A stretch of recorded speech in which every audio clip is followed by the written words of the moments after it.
함께 말씀 보도록 하겠습니다. 누가복음 19장 1절부터 10절까지 말씀. 예수께서 여리고로 들어가 지나가시더라. 삭개오라 이름하는 자가 있으니 세리장이요 또한 부자라. 그가 예수께서 어떠한 사람인가 하여 보고자 하되 키가 작고 사람이 많아 할 수 없어 앞으로 달려가서 보기 위하여 돌 무화과 나무에 올라가니 이는 예수께서 그리로 지나가시게 되밀어라. 예수께서 그곳에 이르사 쳐다보시고 이르시되 삭개오야 속히 내려오라. 내가 오늘 내 집에 유하여야 하겠다 하시니 급히 내려와 즐거워하며 영접하거늘 무사람이 보고 수군거려 이르되 저가 죄인의 집에 유하러 들어갔도다 하더라. 삭개오가 서서 주께 여짜오되 주여 보시옵소서 내 소유의 절반을 가난한 자들에게 주겠사오며 만일 누구의 것을 속여 빼앗을 일이 있으면 내 갑절이나 갚겠나이다. 예수께서 이르시되 오늘 구원이 이 집에 이르렀으니 이 사람도 아브라함의 자손이미로다. 인자가 온 것은 잃어버린 자를 찾아 구원하려 함이니라. 아멘. 이번 주는 여러 누가복음의 사건을 지금 같이 살펴보고 있는데요. 이번 주는 저 개인적으로도 좀 이 사건 하나하나 나누는 것이 조금 재밌고 즐겁네요. 재밌고 즐겁다 보니 설교가 계속 길어지고 있는데 오늘은 조금 짧게 끝내보도록 하겠습니다. 오늘 삭개오의 말씀 한번 나누도록 할게요. 19장 1절. 예수께서 여리고로 들어가 지나가시더라. 이 여리고의 사건은 이제 두 사건이 이어지는 거죠. 맹인에 대한 바디메오의 이 사건도 여리고에서 일어난 일이고 지금 오늘 본문의 삭개오도 여리고에서 일어난 일입니다. 2절. 삭개오라 이름하는 자가 있으니 세리장이요 또한 부자라. 이때 세리 자체는 엄청난 죄인인 걸 이미 아시죠. 로마에게 세금을 수납하기 위해선 자기 백성들에게 더 과중하게 세금을 불려서 받는 자들입니다. 그들 가운데 세리장이라고 하니 당연히 여러 세리들을 통솔하는 자였을 수도 있고 그런 우두머리가 아니라 그 세리 중에서도 중요한 역할을 맡은 자일 수도 있습니다. 원문상으로는 두 가지 중에 어떤 것인지 명확하지 않아서 아무튼 중요한 업무를 맡았던 아니면 그들의 우두머리던 이 세리 중에서도 고약한 세리라고 할 수 있습니다. 그가 부자라고 하는 것은 이를 통하여서 막대한 돈을 부정직하게 번 자라고 생각하시면 됩니다. 그렇다면 이것은 공공연하게 사람들이 보기에도 너무나 악랄한, 비겁한, 불의한 사람인 거란 말이죠. 우리가 앞서 내용도 기억하십니까? 어린아이들이 예수님께 오는 것을 방해되는 것으로 너네들은 들어도 모르는 자들임을 생각하면서 가까이 오지 못하게 꾸짖는 제자들을 보게 되거든요. 그리고 바디메오가 소리치면서 막 외칠 때에도 주변에 있던 사람들이 그 사람에게 조용히 하라 라고 꾸짖는 것을 보게 되죠. 오늘도 마찬가지입니다. 이 세리장이라고 하는 부정직하게 본 이 부자의 삭개오라 하는 사람은 공공연하게 공적으로 저 사람은 엄청나게 죄인임을 아는 사람이란 말이죠. 그래서 그와 함께 하는 것은 사람들에게 용납이 안 되는 상황입니다. 근데 그렇게 찾아간단 말이죠. 예수님의 여러 일들을 볼 때 우리의 여러 생각들을 넘어서는 것을 보게 되죠. 우리가 보기에는 쓸데없고 가까이 와서는 안 될 것만 같고 조용히 해야 될 것만 같고 우리가 보기엔 공적으로 공공연하게 죄인이라서 그와 함께 교제하는 것조차도 불쾌한 사람일 수 있는데 그들에게 찾아간단 말이죠. 이러한 우리의 기본적인 생각을 깨시고 구원을 만들어내시는 예수님을 우리가 지금 쫓아가야 합니다. 3절. 그가 예수께서 어떠한 사람인가 하여 보고자 하되 키가 작고 사람이 많아 할 수 없어. 예수님께서 어떠한 사람인지 보고자 했답니다. 이것이 단순한 호기심이 아닌 걸 아셔야 합니다. 오늘 본문에서 성도님들이 어렸을 때 많이 들었던 건 이런 거죠. 지금은 돌 무화과 나무라고 되어 있지만 뽕나무라고 예전에 번역된 이 뽕나무에 삭개오가 올라간 열심을 자꾸 주목하거든요.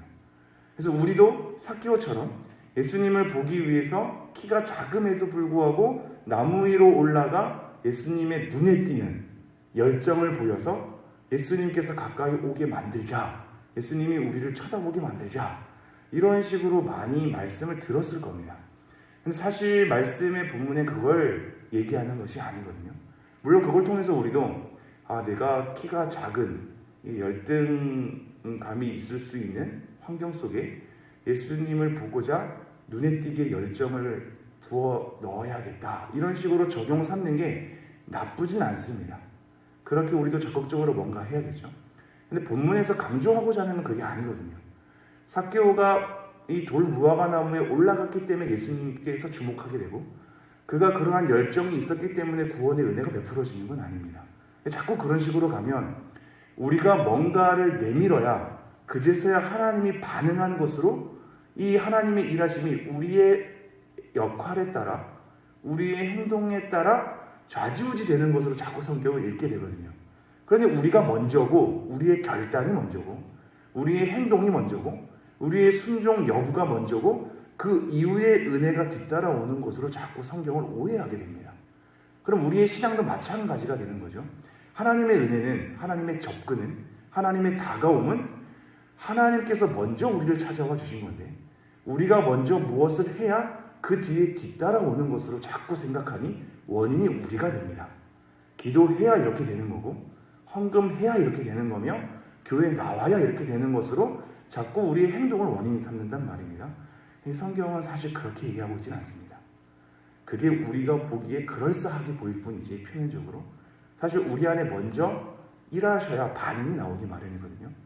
그래서 이 3절을 잘 읽어내셔야 되는데 그가 예수께서 어떠한 사람인가 하여 보고자 하되 키가 작고 사람이 많아 할 수 없어 어떠한 사람인지 궁금해 하잖아요. 그건 이미 이 안에 성령님께서 역사하신 겁니다. 예수님이 누군지 어떠한 분인지 그동안 들었던 모든 것을 토대로 그가 보고 싶어 한다는 마음 자체 그가 어떠한 사람인지를 다시 한번 확인하고 싶어 하는 것 자체가 이미 삭개오 안에 성령님이 일하신 결과거든요. 그래서 4절 앞으로 달려가서 보기 위하여 돌 무화과 나무에 올라가니 이는 예수께서 그리로 지나가시게 되미르라. 예수께서 그곳에 이르사 쳐다보시고 이르시되 삭개오야 속히 내려오라 내가 오늘 네 집에 유하여야 하겠다 하시니 이미 삭개오의 열심 전에 일하신 성령님 그리고 삭개오는 올라가서 볼 뿐이었는데 예수님께서 오히려 그를 쳐다보시는 예수님의 결정 그리고 예수님께서 삭개오의 집에 유하겠다고 다시 한번 결정하신 것 이 하나님의 결정이 더 보이지 않습니까? 삭개오가 뭘 해서 뒤따라오는 게 아니거든요. 6절 급히 내려와 즐거워하며 영접하거늘 그게 단순한 호기심이 아닌 것이 예수님께서 유하여야겠다고 하니까 너무 기뻐하죠. 그 가운데 예수님을 보고 만나고자 하는 그 안에 내적인 변화가 있었기 때문입니다. 그러나 7절 무사람이 보고 수군거려 이르되 저가 죄인의 집에 유하여 들어갔도다 하더라. 공공연하게 죄인인 삭개오를 사람들은 예수님께서 그를 찾아가는 걸 용납할 수 없었던 겁니다. 여러분 이게 잘 생각해 보시죠. 공적으로 지금 이 서초동동 가운데 누가 봐도 죄인이, 누가 봐도 악랄한, 누가 봐도 비겁한, 누가 봐도 불의한 그렇게 악명을 떨친 사람이 있을 때 그 사람이 성심교회에 오면 여러분은 받아주시겠습니까? 네, 그러기가 쉽지 않거든요. 너가 예배를 드린다고 괜히 성심교회에 오명을 남기지 말고 다른 데 가라 이렇게 하겠죠. 목회자는 그를 잘 받아들일 수 있을까요? 그의 믿음을 의심하지 않을까요? 그죠? 너가 진짜로 예배하기 위해 왔다고 무슨 꿍꿍이가 있는 거 아니야? 이게 우리의 현실이거든요. 이게 쉽지 않습니다. 성경에서 어린아이를 오지 않게 하는 것 그리고 소리 지르는 바디메오를 조용히 하라는 것 이게 우리가 성경을 이렇게 읽으니까 왜 저 사람들 저렇게 꾸짖을까 하지? 사실 현대판으로 돌아오면 우리 모두가 그러고 있거든요. 공적인 죄인을 받아들이기가 쉽지 않죠. 이것은 일반적인 반응인 거거든요. 그러나 8절 삭개오가 서서 주께 여짜오되 주여 보시옵소서 내 소유의 절반을 가난한 자들에게 주겠사오며 만일 누구의 것을 속여 빼앗은 일이 있으면 내 갑절이나 갚겠나이다. 이미 그 삭개오 안에 일하셨던 하나님께서 삭개오로 하여금 예수님이 어떠한 분인지를 알기를 원하는 마음을 주셨고 그 마음을 따라 예수님이 보기를 원했고 보고 싶어도 자기의 현실, 키가 작고 너무나 공공연하게 죄인인 자기의 현실 때문에 감히 볼 수가 없었으나 뽕나무에 올라가게 되었고 예수님은 그런 삭개오를 주목하사 그 집에 유하기로 결정하시고 그와 함께 식사의 교제, 가르침의 교제 또 했던 것으로 보입니다. 그러니 나중에 일어난 결과 정말로 내적으로 변화했다라는 것을 다른 사람들이 공공연하게 확인할 수 있는 결과 또한 가져왔으니 자기의 소유의 절반을 팔아 가난한 자들에게 주는 그리고 자기가 누군가 금품을 갈취한 토색한 일이 있거든 4배나 갚게 되는 것으로 다짐하고 결단하며 실행하게 되죠. 누가 봐도 그렇게 인정할 만한 삶의 변화를 눈으로 확인할 수 있게 한 겁니다. 이것 또한 중요한데요.